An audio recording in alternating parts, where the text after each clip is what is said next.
Hey guys, today's video is going to be about underrated gadgets. The first gadget of today's video is Penny's trusty spyglass. The reason it's underrated is because most people think Penny's first gadget is better, but I disagree.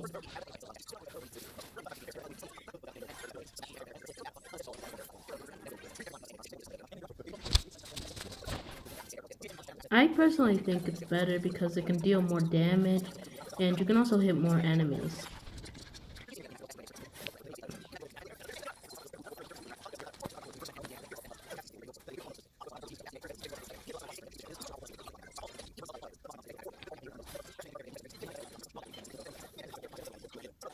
It's also really good for pinching too. As you can see, I'm using it for pinching in my video.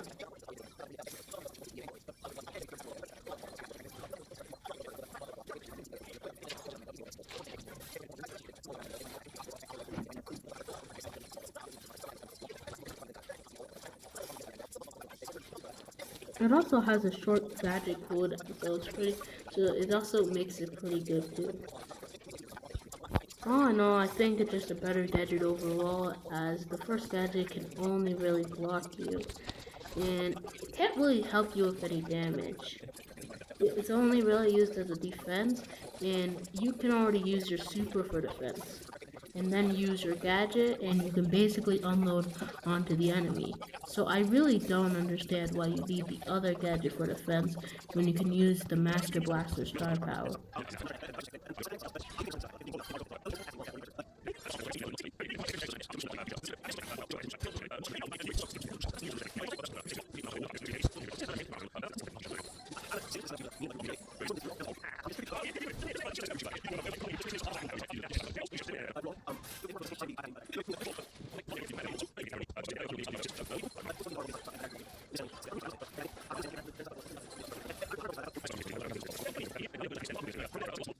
The next gadget of the video is going to be Edgar's hardcore gadget.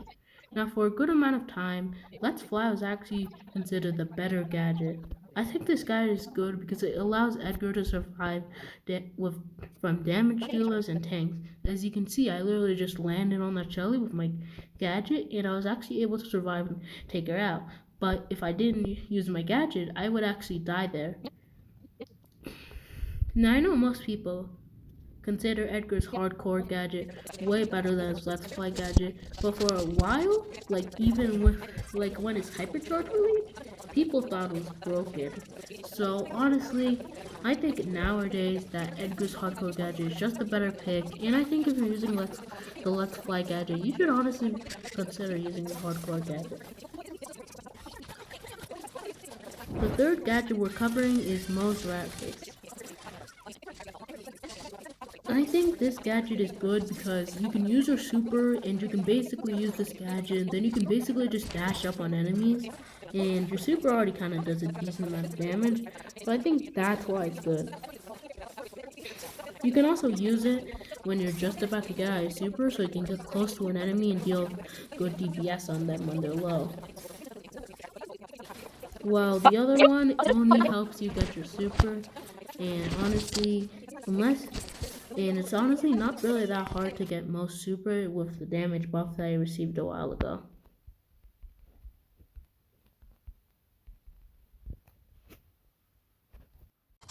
Our next gadget is Piper's homemade recipe gadget.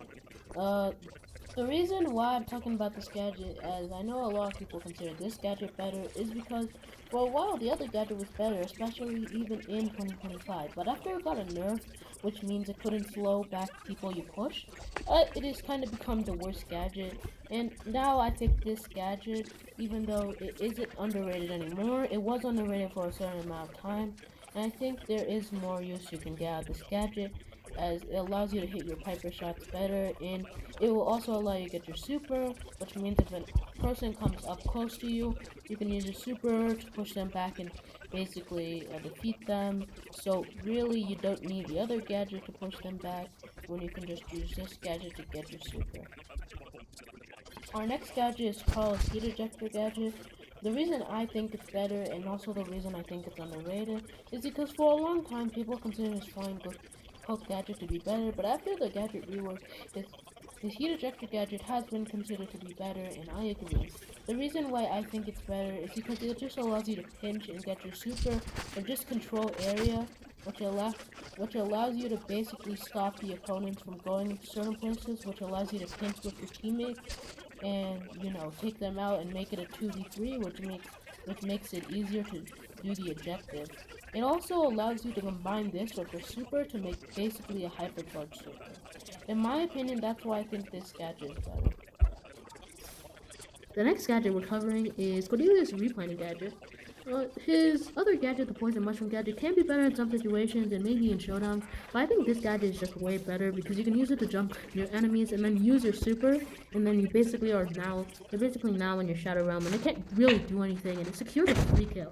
That's why I think that gadget is better. It also allows you to hop over certain areas, and in Brawl Ball, you can literally just hop over, get the ball, and you can kind of just get an early lead, an early push into, scoring, and that's why I think it's actually better than the other one. Because the other one can only mute. Gadget is Sphinx's no escape gadget. For basically when he was about to be released, everyone thought his finger and time gadget would be insane, and dude basically able to do insane plays with it. But now that Finks actually has been around for a while, and he's become meta, people have actually found out that second gadget is actually the way better gadget. And I agree. I think it's way better because you can basically stall someone, and in a match will be uh pushing the objective, as you can basically pause someone and then you and your entire team can camp up on them.